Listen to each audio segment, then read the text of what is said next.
दोस्तों आपको पता ही होगा कि दुनिया की सबसे ताकतवर और सबसे ज्यादा अमीर सेना कौन सी है। जी हाँ, आपने सही समझा, वो सेना है अमेरिकी सेना। आप जरा आपकी स्क्रीन पर ये रिपोर्ट देखिए। रिपोर्ट में बताया गया है कि पेंटागन जो कि अमेरिका का रक्षा मंत्रालय है, वो अमेरिका के 90,000 सैनिकों को अमेरिकी सेना से निकालने जा रहा है। और ये जितने भी 90,000 सैनिक है ना, वो एक्टिव ड्यूटी पर्सनल्स हैं, यानी कि इनमें कोई भी ऐसा नहीं है जो कि रिजर्व सैनिकों की कैटेगरी में आता हो। ये वही सैनिक हैं जो अमेरिकी सेना के अंदर सालों से काम करते आए हैं और अमेरिकी सेना के लिए अफ्रीका में, एशिया में, यहाँ तक कि यूरोप के अंदर तैनात हैं। उन्हें वापस बुलाकर उन तमाम सैनिकों को अमेरिकी सेना से बाहर निकाल दिया जाएगा। और इसके पीछे का जो कारण है वो खुद पेंटागन ने बताया है। लेकिन दोस्तों, अगर अभी तक आप लोगों ने इस चैनल को सब्सक्राइब नहीं किया है और वीडियो को लाइक नहीं किया है, तो मैं आप लोगों से निवेदन करता हूँ कि आप जल्दी से जल्दी चैनल को सब्सक्राइब करें और वीडियो को लाइक करें, आगे आने वाली फ्यूचर में ऐसे ही और अमेजिंग खबरों को जानने के लिए। आइए अब हम वीडियो में आगे बढ़ते हैं। पेंटागन ने कहा है कि हम इन सैनिकों को ज्यादा खर्चा के चलते निकाल रहे हैं, क्योंकि अमेरिकी सेना हर साल इस समय पर करीबन $1 ट्रिलियन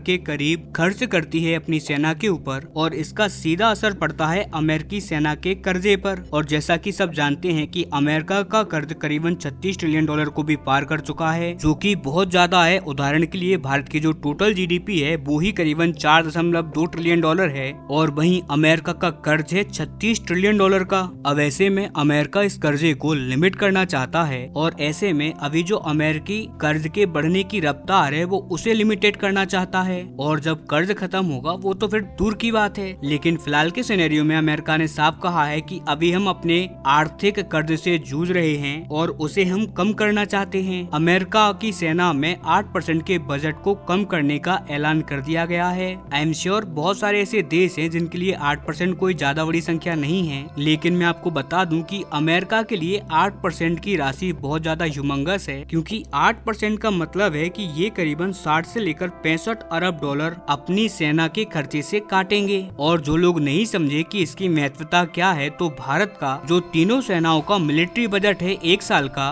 वो ही करीबन $80 अरब होता है, और इतना ही अमाउंट लगभग अमेरिका अपनी सेना के बजट में कटौती करेगी। अब आप इससे अंदाजा लगा लीजिए कि अमेरिका की सेना कितना ज्यादा खर्चीली है। और फिलहाल 8% बजट कट की जो अनाउंसमेंट करी गई है, उसकी मार पड़ने वाली है सीधी अमेरिकी एक्टिव पर्सनल्स पर। दरअसल यहाँ पर अमेरिकी सेना का कहना है कि अफ्रीका और यूरोप के अंदर उनके हजारों सैनिक तैनात हैं, और अब इन्हीं में से 90,000 सैनिकों को निकाल दिया जाएगा। और इतना ही नहीं, यूरोप के अंदर जो कुछ एक्स्ट्रा इनके सैनिक तैनात हैं, उन्हें भी यूरोप से चाइना के पास में शिफ्ट किया जाएगा। और ये भी कहा गया है अमेरिकी रक्षा मंत्री की साइड से, जिनका नाम है पीट हेंगिस, कि जितने भी हमारी सेना के जो टोटल पर्सनल्स हैं, यानी कि अमेरिकी सेना के अंदर जो सैनिक हैं वो है 4.5 लाख, इसे घटाकर वो इन्हें 3,60,000 तक लेके आने वाले हैं। यानी कि अमेरिकी सेना हद से ज्यादा छोटी होने वाली है, क्योंकि इस टाइम पर चीन और भारत की सेनाओं में 10 लाख से ऊपर हैं। जी हाँ दोस्तों, भारत की सेना तो चीन से भी ज्यादा बड़ी है संख्या बल के मामले में, लेकिन अमेरिका अपनी सैनिकों को 3,60,000 पर लेके आने वाला है, यानी कि भारत से 4 गुना छोटी होने वाली है अमेरिका की सेना। अब नो डाउट लोग सोच रहे होंगे कि क्या यार इससे अमेरिकी सेना की जो ताकत है वो कम होगी, तो नो डाउट इससे डेफिनेटली अमेरिका की सेना की जो ताकत है वो कम होगी, लेकिन कहीं ना कहीं वो इसे कंपनसेट करने का ट्राई कर रहे हैं रोबोटिक्स से।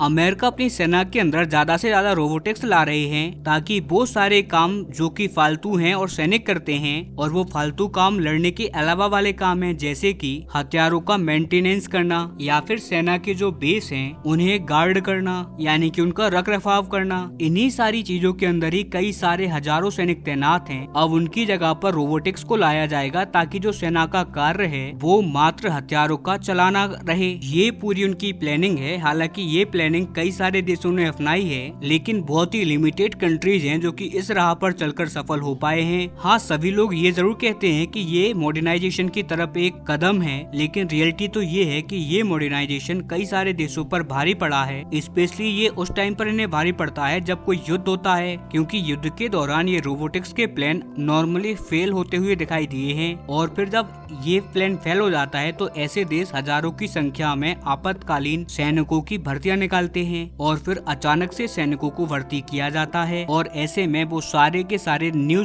सोल्जर्स अनट्रेंड होते हैं और युद्ध के दौरान या कॉन्फ्लिक्ट के दौरान भारी नुकसान भी उठाते हैं। हालांकि अब देखेंगे फ्यूचर में कि इस कदम से अमेरिकी सेना और ये ज्यादा स्ट्रॉन्ग होती है या फिर इसका नेगेटिव इफेक्ट हमें देखने को मिलेगा अमेरिका की सेना के ऊपर।